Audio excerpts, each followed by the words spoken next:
Tang ni si Mayor Tatasala. Og siya pa, wala na ko na kaya si Ma'am J. Karen Bukol sa regular class. Wala nag-alas daw. Wala po manulti ni. Maayo po may story ni grade 3. May gali si Ma'am J. Karen Yor. Kaya nakahuman og alas. Ikaw, bisag alsa, wa jud ka kahuman. Grade 3 na jud ka taman. Wa pa jud kahuman og isa ka. Wa pa yung kahuman sa grade 3. Igor himpatong og grade 3. At pagkawagi ayaw tuwan. Grabe ka magkatawa rin kasi nausaway. Grabe ka masaw-saw po siya. Kuwan po, yan ang comment na di naman wala mga-public. Wala ko ni kaya si Ma'am J. Karen Bukol daw sa regular class. Tila tinira din niya si Mayor Tata Sala patungkol sa mga salary ng mga job order na di umano halos magdadalawang buwan na hindi pa nasahuran.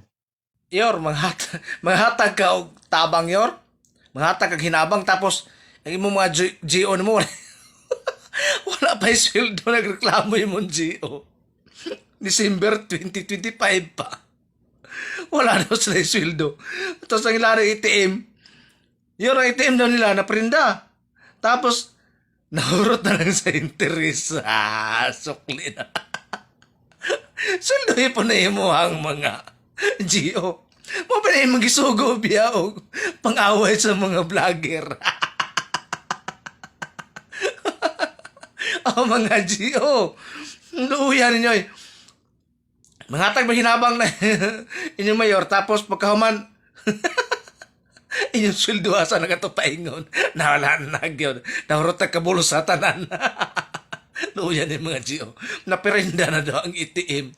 Pagkahuman, nahurot sa interes. Sukli. Sa manayor nga. Wala eh. Kung nang bulana ho? December pa wala na sweldo mong GO. Sa dako ba kag budget? Uno na ako ba mo ang imong general services dako ba kayo ha? O, di ba? Nya gamay kag sweldo ng mga GO nimo pagkaman imo pang bitin-bitinon. Sweldo na pod. Mga Mahatag ka o ginabang sa atol sa pag-upin sa estatwa ni Kapitan pagkahuman. Gilangaw ra ba? Ay, yung mga GO mo, itong sweldo na, unsa maka namay mga pamilya na. Namay man ay mga on ba sila? Mintay mo to naglilibre tagkaon nimo mga GO ta. Nanay pamilya. Nya wala nimo sweldo eh. Sweldo na, unsa na ang tawag. Naprenda na ang ATM. Nahurot ay interest. Tapos wala nimo sweldo. December pa, 2025. Mo sa na bulana ron. Samantaon ka eh. At hindi rin nagaligtas at tinira din niya ang proyekto ng Digo City na Digo City Landmark na nagkakahalaga lang naman ng 4 na milyon. Grabe mga lods. Kinsay maka-agi o makalantaw ng landmark sa Digos. Tapos pangutana kay mo Colbert mga lods. Grabe estimate ako nagataliko naman ng mga lods. Grabe na ako kasi paldo ako kasi laog na kulimbat na. Akong gi-estimate natawa jok about 500,000 mga lods. Ang nagastos tanan. Ang Colbert, nangutana ko ng Colbert ay gamit nila tagpila ang isa kabuok. 5,000 kapin. Ipila kabuok na nang gipatong-patong ng Colbert ya. Tapos ka nang gagmay nga Colbert. At ang mga lods pati nagpagpaldo ang mga kamote. Pilagi budget na kada usa kagataliko naman na 2.4 million kapin. Kulang-kulang na 5 billion. Nak ng kamote, grabe kapaldo ang mga kamote. Tanang mga project aning sudad sa Digos mga lods, grabe ka overprice. Mas dako ang nabulsa kaysa kantidad sa mga project na gi-release nila. Ana sila gakulimbat sa kwarta sa taxes sa mga tao. Kabalo mo mo estimate? Kanang tayo silang gamit pila kantidad na. Kung ako mo pa-estimate mga lods, duwa adyo ka mo 500,000 na. Bisa kung saon. Bisa pag usaon to estimate wag yun. Grabing pagpangawkaw, grabing pagpang-overprice para lang sa kaugalingong interes. Samantalang kwarta nato ni mga katawhan nga kita nagbayad og mga tax. Ato ba ng kwarta, mga lods? Dako ba kita kontribusyon na? Kay kita ba may gabayad og mga tax? Kita ba gapasweldoan ng mga tawhana? Kita ba gabayad og tax aron kini mga tawhana mga madato? Mga lods, aron na sila kawkawon. Nak ng kamote. Oh, kasi makakuha nyo da, estimita ninyo, pangutana mo Colbert, aron kamo mismo makabalo mga lods. Hindi May nungdanong nagtagal adlaw, sugod si dining Mayor pagkong Tagas tuig sa sa mga 2026. bumabati sa kanya nito patungkol sa Higala, proyektong Tigos atong Landmark. gipanub Wala ko namumbaling anang mga dili naman usa o duha nga tawo o tulo ang nagapangatake nako daghan kayo. Pero ang ani landmark overpriced daw. Dili ako nagpresyo ana una sa tanan. Niagi na siya niagi na siya estimate, gi-aprobahan sa council, gi-aprobahan sa city engineering office.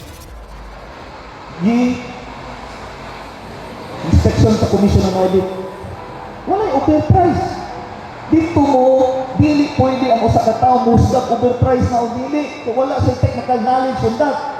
At mo sa City Engineering Office, pangutan-a sila nganong abot ang presyo ng anak. Dili kay mag-vlog-vlog dito, maura ni, mura din engineer. Ha? Klaro kayo pagdaot. Gipatong na, naghatbayran na taga na. Yeah. Wala siya kubalo nga may pundasyon diya sa lalo. Kana lang di ba para ang ubang kanang naglagot musabay pa gud. Di kinaning kahintang dahon sa inyong mayor.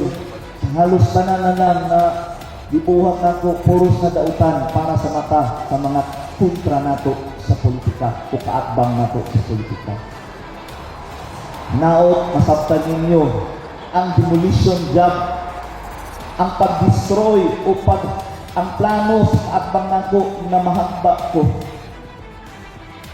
Apan, unang salig ko sa labang makagagahong, ikaduha, isalig ko sa katawan sa siyudad sa Digos. Salamat kayo sa inyong pagsalig ko. bayan ang nag-trending pangutana sa social media unsa magyud ning welcome landmark sa siyudad sa Digos. Mao na aghat ko uban ang akong team ibiyahe mi padulong sa Boundary, Colorado o Sinaragan.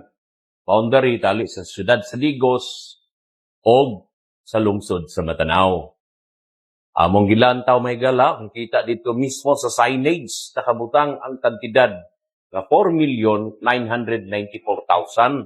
alang sa konstruksyon sa landmark. Amo kining gilantaw. Dihang amo ng gisaka, kung asa kini na himutang, among gilantaw mga higala o tuki ang mga materyales nga gidapat niini. Sa dihang amo ng nakita, kung unsa ba ang naa sa maong landmark nga welcome to Digos City, ang usa, thank you sa pag-agi sa siyudad sa Digos. Among gikwinta mga higala, do dili man ta mga contractor o engineer apan do na pabaya tay subject engineering no sa samtang naata sa kolehiyo kabalo punta mo kwenta now among gilantaw na sa dihang among gisukod ang kining gitawag nga daw lingin nga tower mura og 5 ka culvert nga gipatong-patong. So ang matag culvert niini amo ang gisukod. Eksakto gayud nga 5 ka culvert magigala aron maporma kining usa ka lingin nga tower. Kung nagkantidad kini og kung ang kantidad sumatag culvert na sa 5,000, i-multiply nimo sa 5 so mokabat og 25,000. Kana siya ang pinakamahal nga presyo ha. Samtang sa tapad niini adunay usa ka dako nga banga. Ang kahibulungang banga. Ang kining maong banga mangyala mura og 2 ka culvert nga gipatong. Og tapad sa maong dakong banga o kaang baka ni o sumay nga ni kaang mo siguro ni ay gagmayng banga. Oh, na gagmayng banga mga igala sa maong landmark. Ay nakabutang thank you for coming Digos City. the city of choice. Na magintay choice diri o the city of no choice. So diri may gala makita nato ang mga banga. So ang banga nga ato ang gilantaw among gi-verify kini sa pottery maker. Ang matag banga mga higala nagkantidad og 5,000. Pero kanang 5,000 nindot na kay na siya nga banga. Kung kini ang sundanag tubig mga higala. Nindot na kay na, decorative na. Pero kining banga nga gibutang sa landmark, walay dekorasyon, no? Purely, kung na, murag finished product lang gid siya. Unya, makita usab nato nga ang maong landmark dunay tiles, dunay mga kaang-kaang ginagmay skilled.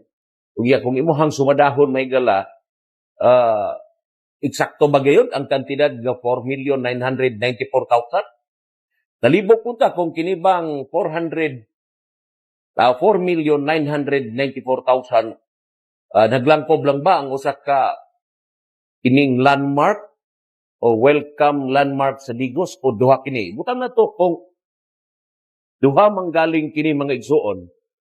So ana ang kantidad sa 2,400,000 plus ang kada usa sa landmark. Karon among ibalik ang pangutana sa mga taga-Digos o sa atong mga magbubuhis, kung mokabat sa 2,400,000 kapin ang kada landmark mga higala, haom ba o tukma ba ang maong kantidad sa structure nga ni Barong? Kining atoa dili kini ingon nga pagpangdaot o pagpangbatikos sa administrasyon sa syudad sa Digos, apan pagpaklaro lamang kini nga kining welcome landmark nga gitukod sa city government daw ang katuyuan ani maayo man kay at least makita na to ang boundary tali sa Digos ug sa Matanao. Apan diri ta naglantugi karon sa kantidad sa maong landmark ko ni akinapud kita sa ikaduha nga landmark. So kung ang 4,994,000 equivalent to 2 landmarks, so ana akini sa 2,400,000 kada usa. Usa mga engineer, mathematician, eksperto sa numero, balansiha kuno ninyo og pintaha nga kung kinibang landmark og ang kantidad nga 2,400,000 plus kada usa, tukma ba ang kantidad? Kaysa dihang nakita lagi nato, nato ang mga kaang o banga nga atong gibisita, sama na ikong gihikap na banga, kana siya, ana alamang 5,000 ang kantidad. Kanang kaang nga gitudlo na ko mga igala, siguro duha ka na ka culvert nga gipatong, pero kung ibutag mo kag 3,000 ang kada culvert, naara 6,000. Kung duha, 12,000. Kung kining culvert nga gipatong-patong nga 5 ka buok na nahimo siyang murag circle tower, ug magkantidad og kag 5,000 sa duha ka portion may igala, tag 25,000 ang kada landmark, so equivalent to 50,000. Kung imong sumadahon tanan, ang maong landmark sa Digos, do maayo ang katuyuan, kay usa kini ka boundary marker, apan diri lamang kita sa mas monggingon, naglantugi sa kandidat. Kay nagtrending kini, usa kini sa mga gihisgutan ni Kapitan Dudong Bukol.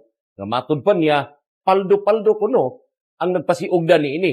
Na dili kumuhukom, apan ang katawhan nga naglantaw ni ini, mao'y labing masayod, base sa inyong personal nga kwintada, kung kining maong landmark nga ni natukod sa boundary tali sa Digos City o sa Matanao, eksakto ba ang baong kantidad? Kana nga itong gipanubayan mga higala, pangutana mga higala, usbon na to, asa gidi ay gikan ang mga materyales nga gitukod sa maong landmark. Gikan ba made in Philippines ba or gikan sila nasod nga nung moabot magtag 2,400,000 plus ang kada landmark base sa structure o sa signage nga nakapilit niini.